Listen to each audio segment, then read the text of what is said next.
Hey, what's up, everybody? This is Wos, and before we get into our draft analysis, I just like to say one thing.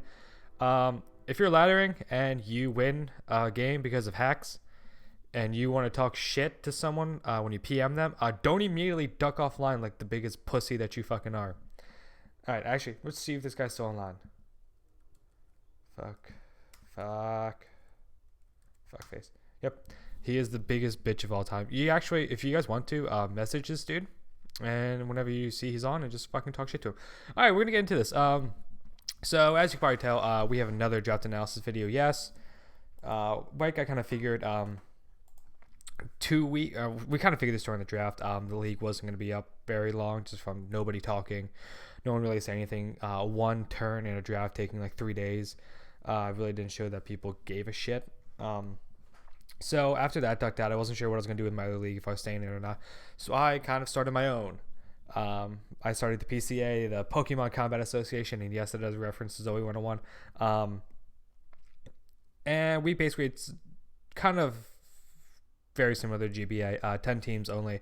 Free draft, you only get one Mon that is a Z Crystal user. It's really annoying to have the thought of having 11 Mons possibly running Z moves.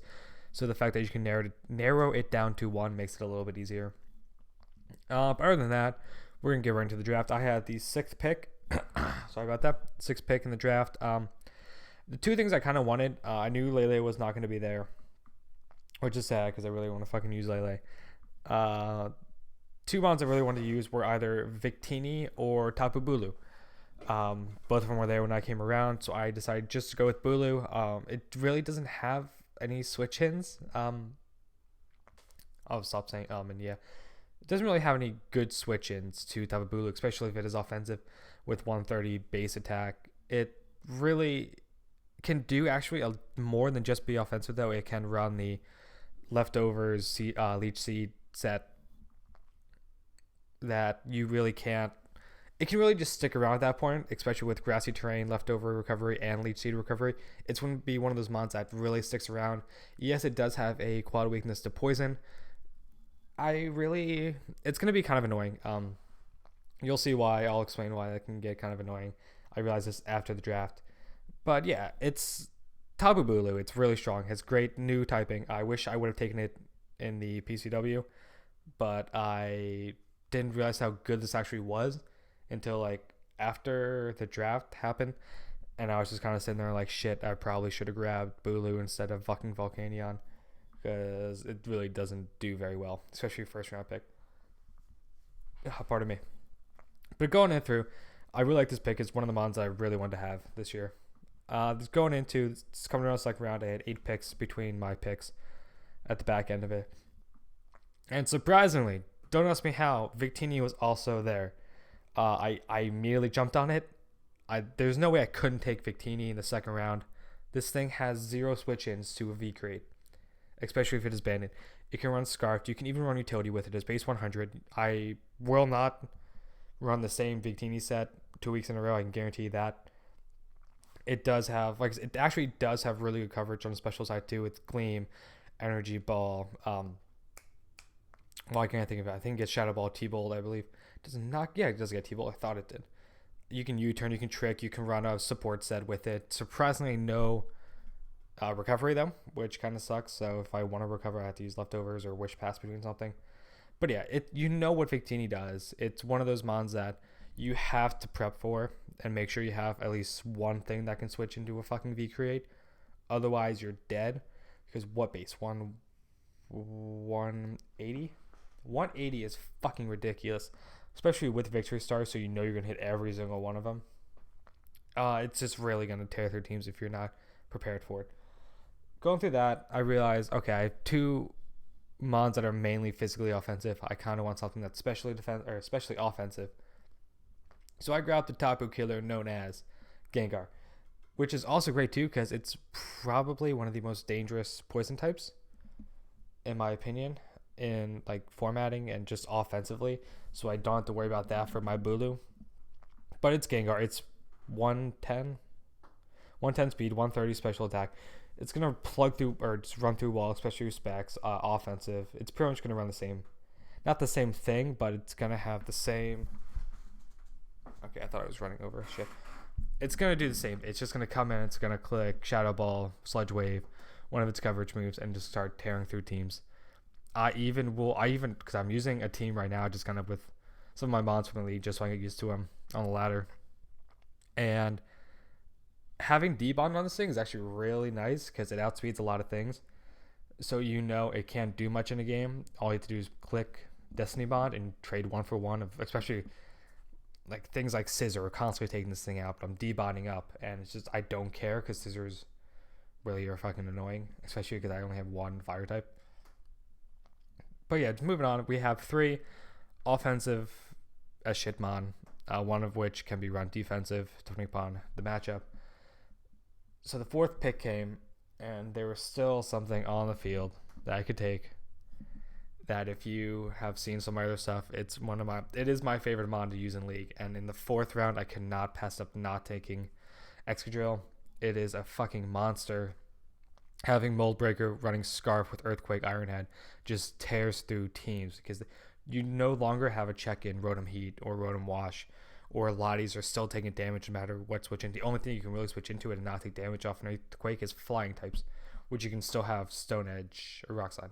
Do I both? No. This does give me Rapid Spinner too, and Rocks. It's actually pretty much my only Rock Setter, I believe, which does kind of suck. And it's my only way of getting rid of rocks or hazards. Do I have anything? I don't think I do. Just going to do a quick check. I'm going to say no. I don't think Victini does. Would be the only thing that really on my team that could possibly, I could see being able to set up Stealth Rocks. So yeah, this is my only, it's not my only hazards, but it is my only rock setter, which I mean, I really don't care about because this thing's going to be so offensive and tear through teams. Yes, I understand with grassy terrain, it's going to fucking neutralize. That's one thing I'm going to have to work around. But I was deciding between this and Lando Eye with Sand Force. I haven't used Lando Eye in the past, but Quad Weakness Dice. This one is neutral. And I've used it in the past with 10 plus kills every season. So there's no way I couldn't take it. It's my favorite mod. I just wanted to use it. And going into my 5th pick then, I realized I don't really have much bulk. I have 4 highly offensive mods. I need to start drafting a little bit of bulk, some wall cores. So I'm going to go with, I thought of one that I kind of wanted to try out. So I figured it might be kind of cool. Being part of that is Florigist, and we were changing that to orange. Fuck. Florigist. It's really specially defensive, which is fantastic. Oh, damn it. Sorry, burped. Where was I? Yeah, specially defensive. 154. I cannot read.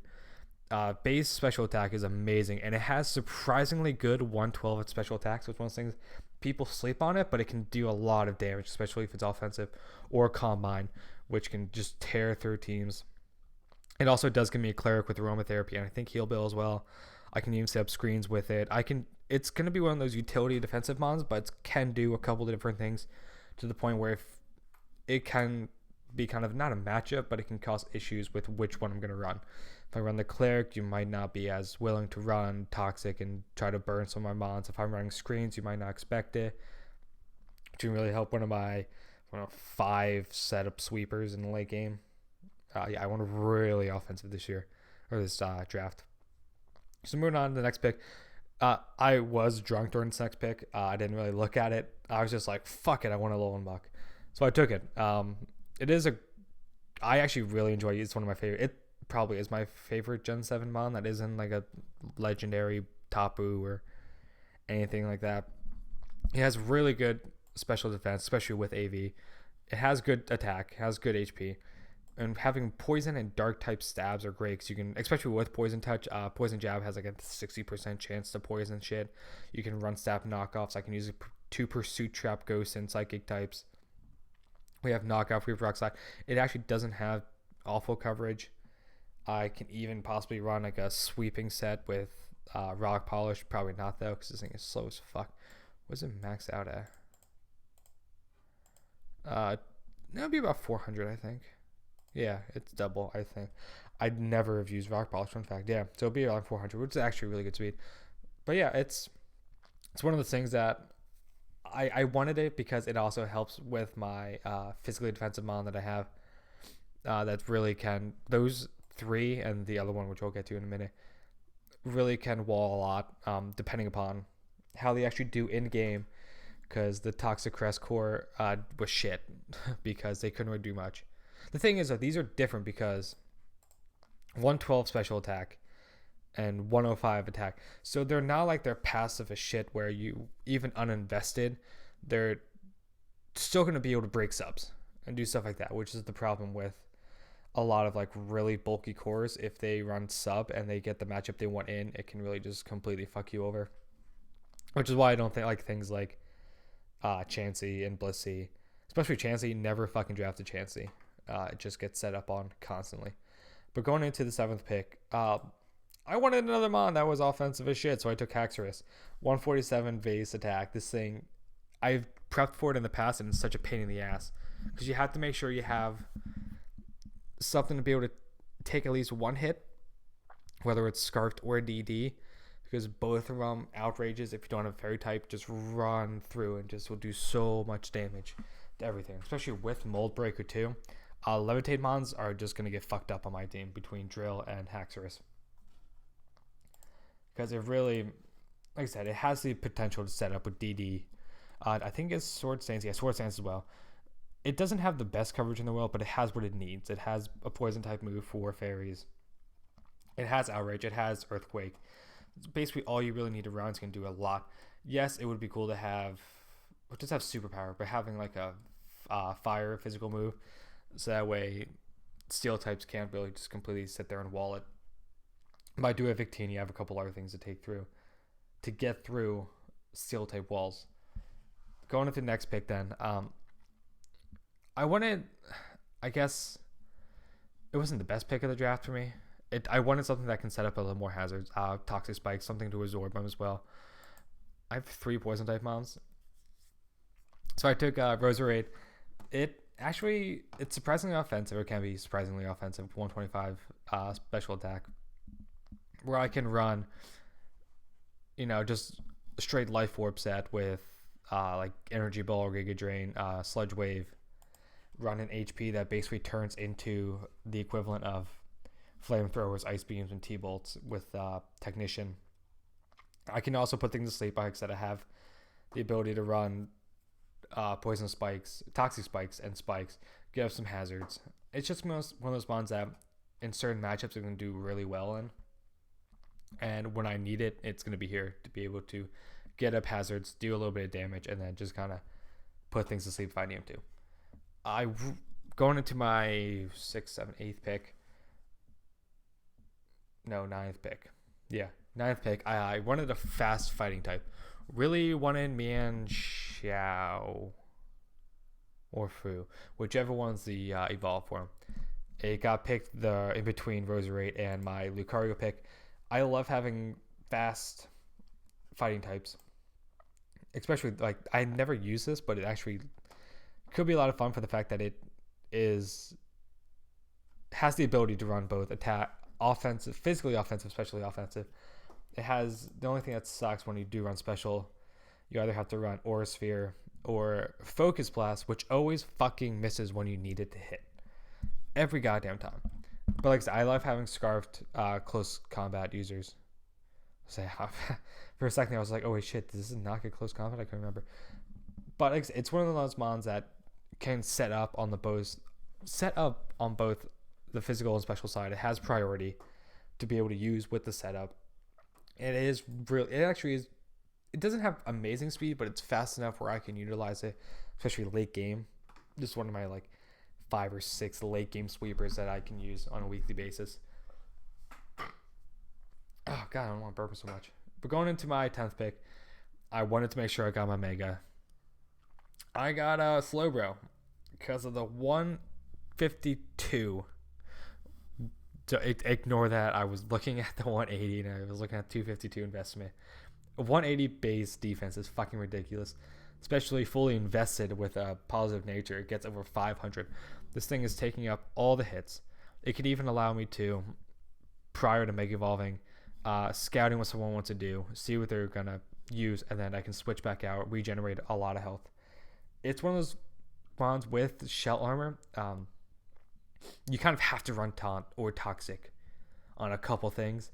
Otherwise, this thing could just sit there and calm mine, set up in your face, and you can't break through it easily with slack off.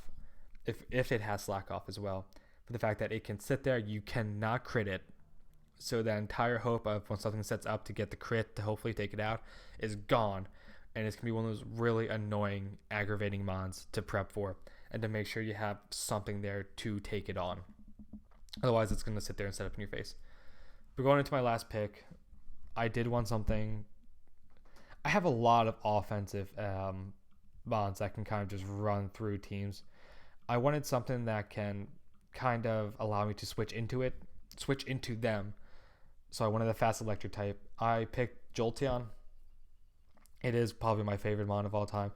I just wanted the base 130 speed just so I can very quickly get around, full switch into my huge threats and let them just kind of run through teams at their own pace. It's really the only reason why. It was either this or if this was taken, probably Electabuzz because of the fact that it is also, I think, 110 speed? 105. Yeah. But no, we did go with Jolteon. It is the better version of it, in my opinion. Especially in League. But yeah, that's the team this year. We have here. Fucking season. God damn it.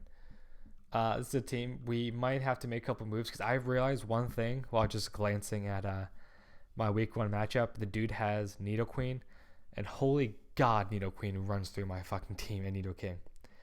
Sludge Wave, Earth Power, Earth Power, Earth Power, Sludge Wave, Earth Power, Ice Beam, Earth Power. The only thing that might be able to check it a little bit, and Earth Power. Get Jolteon back up here. So yeah, that thing is going to be fucking annoying to deal with. I'm going to have to figure out how to deal with that so that thing doesn't just come in and run Sheer Force Life Orb all over my team. But yeah, we'll probably be battling in the next, I'm going to be battling the next week. Upload it as soon as I can. So look forward to that. Yeah, that's pretty much it. To this fuckface. Oh, he's gone. Hold on. To this fuckface. Let's see if he's still off. That's such a bitch. That's such a bitch move to talk shit to someone and then immediately duck offline so they can't say anything back. So yeah, see this dude, talk shit to him as much as you can. If you ever just randomly go on when you're laddering, just see if this dude's on, and call him a fuckface for me. And thank you. That is it. Peace.